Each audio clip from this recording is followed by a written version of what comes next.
Jueves 20 de junio de 2024. Tres mensajes del Evangelio de hoy, tomado del Evangelio de San Mateo, capítulo 6, versículos del 7 al 15. En aquel tiempo dijo Jesús a sus discípulos: Cuando recéis, no uséis muchas palabras como los gentiles, que se imaginan que por hablar mucho les harán caso. No seáis como ellos, pues vuestro Padre sabe lo que os hace falta antes que lo pidáis. Vosotros rezad así: Padre nuestro que estás en el cielo, santificado sea tu nombre. Venga a nosotros tu reino. Hágase tu voluntad en la tierra como en el cielo. Danos hoy nuestro pan de cada día. Perdona nuestras ofensas, como también nosotros perdonamos a los que nos ofenden. No nos dejes caer en la tentación y líbranos del mal. Porque si perdonáis a los demás sus culpas, también vuestro Padre del cielo os perdonará a vosotros. Pero si no perdonáis a los demás, tampoco vuestro Padre perdonará vuestras culpas. Palabra del Señor. Gloria a ti, Señor Jesús. Queridos amigos, el Padre Nuestro. Oración que aprendimos desde niños. Oración que tal vez nos enseñó nuestra mamá cuando apenas éramos unos chiquitos, cuando apenas balbuceábamos, ya estábamos rezando el Padre Nuestro. Oración que seguramente en nuestras escuelas rezábamos todas las mañanas. Oración que escuchamos cada domingo en la Santa Misa. Y es que es una oración compuesta por el mismo Dios. Escúchenme bien, tenemos una oración que el mismo Dios compuso, el Padre Nuestro. El Verbo eterno del Padre, Jesucristo nuestro Señor, compuso el Padre Nuestro. Así como tenemos una oración que la Santísima Virgen María compuso, el Magnificat. Por eso nos llena de emoción poder meditar este Evangelio. Y vamos a reflexionar en torno a tres mensajes. Primero, las tres expresiones de la oración. Segundo, el Padre Nuestro, la oración perfecta. Tercero, cómo perdonar a los que nos ofenden.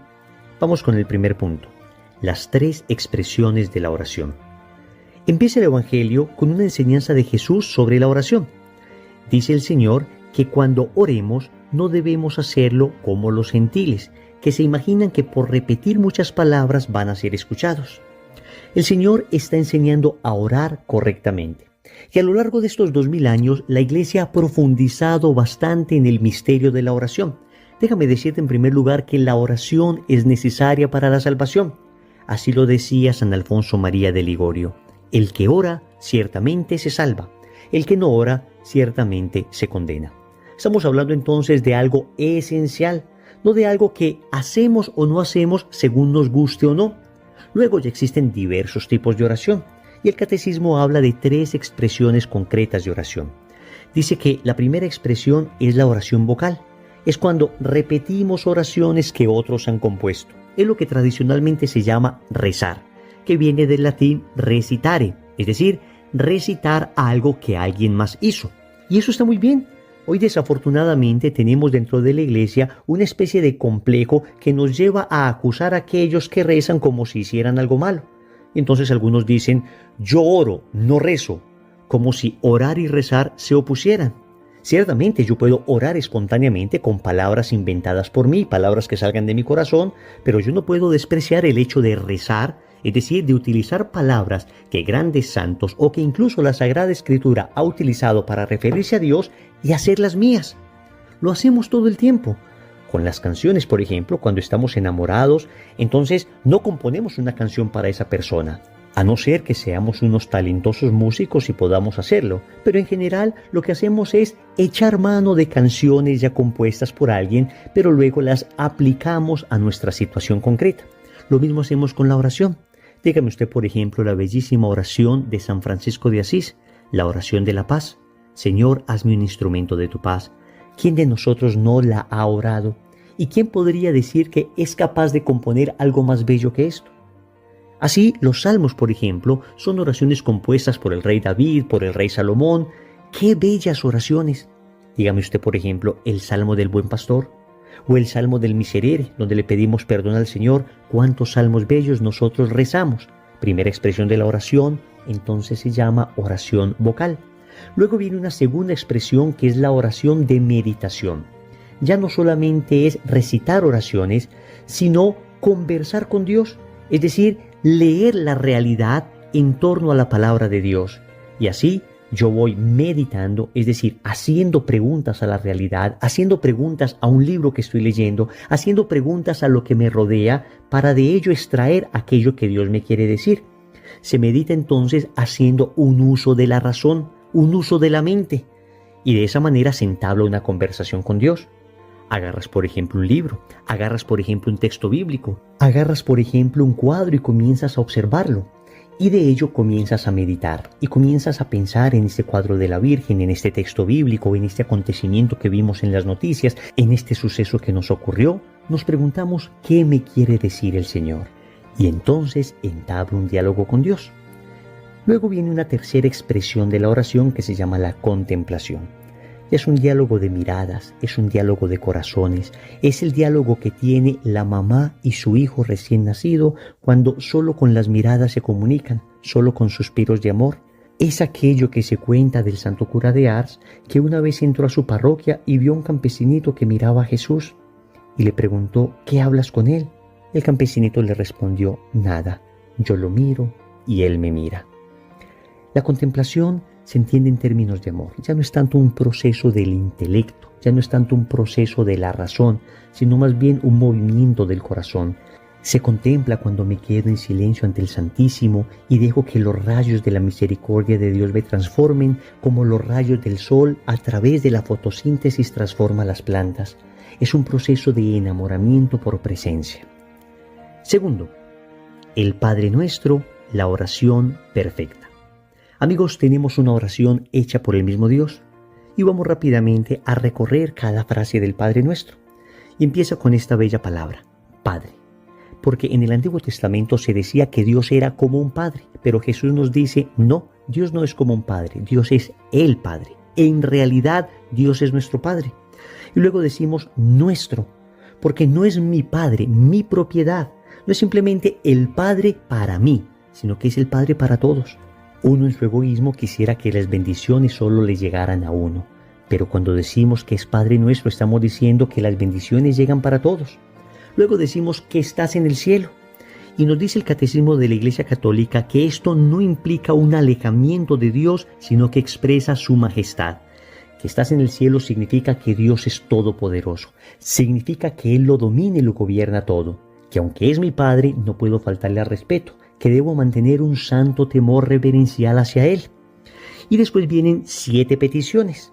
Después de decir, Padre nuestro que estás en el cielo, empezamos con la primera, santificado sea tu nombre. Y le decimos a Dios que deseamos que su nombre sea santificado. Esto implica deseo predicar, deseo anunciar tu nombre y deseo que todo el mundo lo conozca para que lo proclame glorioso. Deseo que todo el mundo reconozca tu santidad. Luego decimos, venga a nosotros tu reino. Y el reino de Dios no es otra cosa que el hecho de que yo deje de gobernar sobre mi corazón, sobre mi vida y le entregue a Dios el trono de mi existencia. También significa que yo quiero que Dios gobierne en la sociedad, que yo quiero que Dios no esté aislado ni al margen de lo que hacemos, sino que esté en el centro de lo que vivimos. Y esto implica también evangelización. Luego decimos, hágase tu voluntad en la tierra como en el cielo. Oigan bien, no estamos diciendo, Dios, te ordeno que se haga mi voluntad en el cielo como la hago en la tierra. A veces nuestras oraciones tienen ese tufo de soberbia, casi imponiendo a Dios lo que nosotros queremos. Y si Dios no lo hace, entonces dejo de creer en Él. La oración es linda, el Padre Nuestro es bello y nos enseña la humildad. No mi voluntad, sino la tuya, Señor. No lo que yo quiera, sino lo que tú quieras. Que se haga tu voluntad en la tierra como en el cielo. Luego le decimos, danos hoy el pan de cada día. ¿Qué pan? Primero el pan eucarístico. Él mismo es nuestro pan que nos alimenta, pero también el pan de la palabra, la lección divina todos los días que alimenta nuestro espíritu y por supuesto el pan material que no nos ha de faltar. Perdona nuestras ofensas como también nosotros perdonamos a los que nos ofenden. Tremenda petición. Le estamos diciendo al Señor que la condición para que Él nos perdone es que nosotros perdonemos. En el tercer punto volveremos sobre esto. No nos dejes caer en la tentación, es la penúltima petición. Y noten que no le estamos diciendo a Dios que no nos permita tentaciones. Amigos, las tentaciones en ocasiones prueban de lo que estamos hechos. Cuando hay una tentación y se supera, terminamos más santos. Las tentaciones nos enseñan la humildad porque a veces nosotros creemos que nos las sabemos todas, que estamos muy firmes, muy seguros, pero cuando viene una tentación vergonzosa, aunque una tentación no es pecado, manifiesta nuestras inclinaciones y debilidades, las que todavía persisten en nosotros. Entonces le decimos a Dios, esas tentaciones que tú permites, que no ocasionas, pero permites, que yo las pueda vencer. No me dejes caer en ellas. Y después le decimos, y líbranos del mal. El catecismo nos dice que la palabra mal no es simplemente un concepto, sino que enuncia a una persona que nos libre del maligno. En latín se dice, sed liberanos a malo, y líbranos del maligno, de nuestro enemigo mortal. Tenemos un enemigo, el diablo, que quiere destruirnos, que quiere acabar nuestra vida espiritual. Pues en el Padre Nuestro le estamos diciendo a Dios, protégenos. He ahí una verdadera oración de liberación y de protección. Qué bello es orar el Padre Nuestro y cuánto nos cambiaría la vida si cada que lo oramos entendiéramos lo que decimos. Tercero, ¿cómo perdonar a los que nos ofenden? Es curioso que una vez termina el Señor el Padre Nuestro, vuelve sobre el tema del perdón y así le dice a sus apóstoles, porque si perdonáis a los demás sus culpas, también vuestro Padre del cielo os perdonará a vosotros. La pregunta es entonces, ¿cómo lograr perdonar a los demás? Les voy a dar una serie de consejos que les pueden servir. Lo primero es pedir la gracia. Ya queremos perdonar porque el Señor nos pide que perdonemos y nosotros amamos a Jesús y queremos obedecerle. Pero solos no somos capaces, nos es imposible por nuestras propias fuerzas. Entonces empezamos a pedir la gracia. En cada oración le decimos, Dios mío, dame la gracia de perdonar, dame la gracia de sanar esta herida que tengo, de perdonar a los demás, incluso de perdonarme a mí mismo y hasta de perdonar la imagen distorsionada que tengo de ti, Dios mío. En ocasiones se nos deforma la imagen de Dios en el alma porque creemos que Él es el culpable de muchas cosas que nos suceden. Entonces pedimos la gracia. Después lo que viene es orar por la persona que nos ha hecho daño. Recordemos que hace poco en el Evangelio el Señor nos invitaba a rezar por los que nos perseguían. Esto sirve mucho porque cuando se ora por quien nos hace daño, el corazón se va ablandando y va adquiriendo capacidad de perdón. Luego debemos aprender a ofrecer nuestros dolores. La razón por la que nos llenamos de odio es porque no hemos aprendido a unir nuestros sufrimientos a Cristo. Entonces, como los vivimos solos, nos llenamos de rencores, de heridas. Pero si viviéramos nuestro dolor unido a Cristo, si ofreciéramos cada herida que nos hacen, entonces nuestro corazón sanaría inmediatamente. Entonces ese dolor nos santificaría. Ojo, no estoy diciendo que ese dolor sea bueno, no estoy diciendo que sea maravilloso que nos hagan sufrir. Lo que estoy diciendo es que después de que Cristo sufrió y murió por nosotros, todo dolor que experimentamos ahora puede adquirir valor redentor. Entonces le decimos a Dios, este sufrimiento, esta pena, este dolor, esto que me están haciendo, lo uno a tu cruz y lo ofrezco por la salvación de mi propia alma y las de mis hermanos. Ofrecemos nuestros dolores. Y finalmente hay que saber que para perdonar no se debe sentir, se debe querer. Es maravilloso que al final también podamos sentir algo, sentir una hermosa sensación de paz y normalmente cuando se logra perdonar eso se experimenta. Pero lo primero que tenemos es una voluntad decidida y le decimos a Dios, más allá de mi sentimiento, más allá de que sienta bonito o sienta feo, más allá de que me nazca o no, yo tomo la decisión de perdonar porque tú me perdonaste, Señor, aun cuando yo era el peor de los pecadores. Oremos. Amado Señor, ¿qué otra oración puedo elevar hoy ante tu presencia, sino aquella que tú misma me enseñaste? Este Padre Nuestro que está tan lleno de peticiones, pero tan lleno de alabanzas. Por eso, desde lo profundo de mi alma, te digo, Padre Nuestro que estás en el cielo, santificado sea tu nombre. Venga a nosotros tu reino. Hágase tu voluntad en la tierra como en el cielo. Danos hoy nuestro pan de cada día. Perdona nuestras ofensas, como también nosotros perdonamos a los que nos ofenden. No nos dejes caer en la tentación y líbranos del mal. Señor, dame lo que me pides y pídeme lo que quieras. Amén. Recordemos entonces, primero, las 3 expresiones de la oración. Segundo, el Padre Nuestro, la oración perfecta.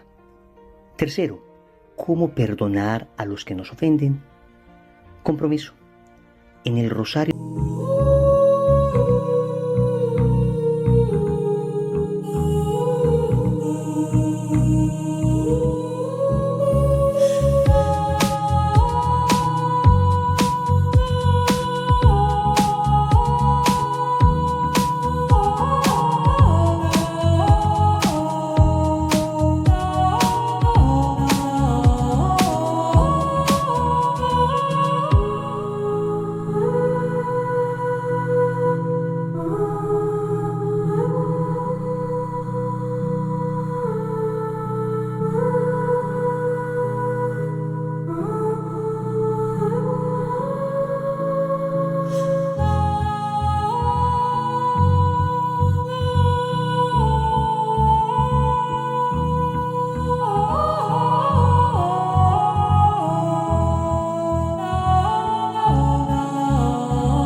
vamos a pedir la gracia de la oración. En el nombre del Padre, y del Hijo, y del Espíritu Santo. Amén.